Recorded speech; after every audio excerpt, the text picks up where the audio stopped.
Welcome to shops of blessing. దేవుని కృపలో భద్రపరచబడి నూతన దినములో ప్రవేశించాం.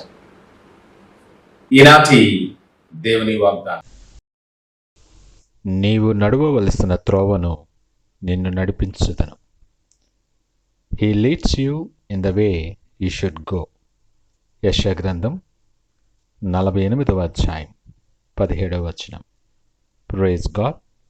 ఈ నూతన దినములో దేవుడు మీ కొరకు సిద్ధపరిచిన ప్రతి దీవెన ఆకాశపు వాకిళ్ళు విప్పి మీ మీద కృమ్మరించునుగాక.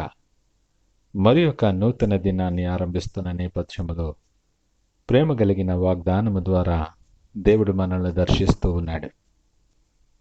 కృపా కనికరము కలిగిన ప్రేమ అయినటువంటి దేవుడు. నీవు దారి తప్పాలని ఇష్టపడే దేవుడు కాదు. నిన్ను సరైన మార్గములో నడిపించాలని, దీవెనకరమైన మార్గములో నిత్యము నీవు వర్ధిల్లాలని ఆశపడే దేవుడు. అయితే స్వార్థపరులమైనటువంటి మనమే దేవుని నిర్లక్ష్యం చేసి దారి తప్పిపోయాం. అలాంటి పరిస్థితుల్లో నీవు ఉన్నప్పటికీ ఇంకా నిన్ను ప్రేమించేవాడు ఆయనగా ఉన్నాడు. వేరందరూ కూడా నిన్ను విడిచిపెట్టొచ్చు, కానీ విడువని ఎడబాయినని సెలవిచ్చిన దేవుడు నీ కొరకు నిలుచుని ఉన్నాడు. నీ ఎడల నా ఎడల ఆయన ఉద్దేశాలు సమాధానకరమైనవి కానీ హానికరమైనవి కావు అని లేఖనం మాట్లాడుతుంది. నీకు ఏది మంచిదో ఆయన ఎరిగినవాడు. నీ ఆలోచనలు, నీ తలంపులు, నీ మార్గాలు కూడా ఎరిగినటువంటి గొప్ప దేవుడు ఆయన. ఆయన ఒక్కడే ఆశ్చర్య కార్యాలు చేయగలడు. నీ జీవితంలో నువ్వు విడిచిపెట్టేసిన సమస్తాన్ని కూడా ఆయన మరల తిరిగి ఆరంభించగలడని దేవుడు మాట్లాడుతూ ఉన్నాడు. జ్ఞాన మార్గాన్ని బోధించేవాడు ఆయన. నీకు ప్రయోజనము కలుగునట్లు, సరైన మార్గములో నువ్వు నడిచినట్లు నీకు ఉపదేశం చేసేవాడే ఆయన. దీవెనకరమైన మార్గాల్లో నువ్వు నడవాలని, ఆయన సిద్ధపరిచిన ప్రతి ఆశీర్వాదము స్వతంత్రించుకోవాలని ఆయనకిష్టమై ఉన్నది. నీ కొరకు మంచిది, శ్రేష్టమైన మార్గమేదో ఆయనకు తెలుసు. ఆయన నడిపించాలని, నీ చేయి పట్టి నడిపించాలని ఆయన ఇష్టపడుతూ ఉన్నాడు. ఆయన నిత్యము నడిపించేవాడు, నీ చేయి పట్టుకుని మరి నడిపించేవాడు. అయితే అనేకసార్లు మనకున్నటువంటి ఆ టెన్షన్స్ వల్ల, మనకున్న అనేక సమస్యల వలన, అనేకమైనటువంటి పోరాటములు పోరాడుతున్న నేపథ్యం వలన తెలియకుండానే మనకు మనమే ఆయన చేతిలోండి మన చేతిని తీసేసుకుంటాం. కానీ నిన్ను ప్రేమించే దేవుడు, నీ పక్షమున యుద్ధము చేయువాడు,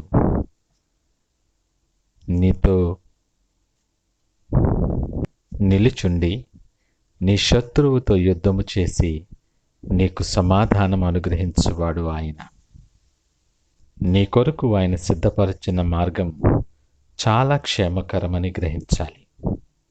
నీ క్షేమము నది వలెను, నీ నీతి సముద్ర తరంగముల వలె ఉంటుందని లేఖనం మాట్లాడుతుంది. ఆయనకు వేరుగా ఉండి మనమేమీ చేయలేం. నువ్వెంత జ్ఞానివైనా మనుషుల జ్ఞానం ఆయన దృష్టికి వెర్రితనముగా ఉంది.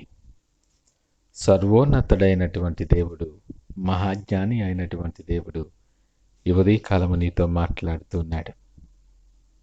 ఏది నీకు క్షేమకరమో, ఏది నీకు ఆశీర్వాదకరమో ఆ మార్గము ఎరిగిన దేవుడు నీవు నడువవలసిన త్రోవను ఆయన నడిపిస్తాడు. నువ్వు ఒంటరివి కాదు సుమా, నీ యేసయ్య నీతో పాటు ఎప్పుడూ ఉన్నాడు. ఈ ఉదయకాల సమయం ఆయన చేయి పట్టుకొని నువ్వు నడవటం ఆరంభించటానికి, ప్రతి అననుకూల పరిస్థితుల్లో ఆయనకు సాక్షిగా నువ్వు నిలబడటానికి తీర్మానించుకొని ఆయనకు సాక్షిగా నిలుచుండటానికి దృఢమైన నిర్ణయాన్ని తీసుకొని ప్రార్థనతో ఈ దినాన్ని ఆరంభిద్దామా? ప్రార్థించుకుందాం. సకలాశీర్వాదములకు ఆది సంపూతుడై యేసయ్య మీకు వందనాలు, స్తోత్రాలు. మేము నడవలసిన త్రోవలు మీరు ఎరిగిన వాడు, మీకు వందనాలు. అనేకమైన మార్గాలు మా జీవితంలో ఉన్నప్పటికీ మాకు ఏది మేలైనదో ఆ మార్గము గుండా నువ్వు నడిపించేవాడువు, నీకు వందనాలు, స్తోత్రాలు.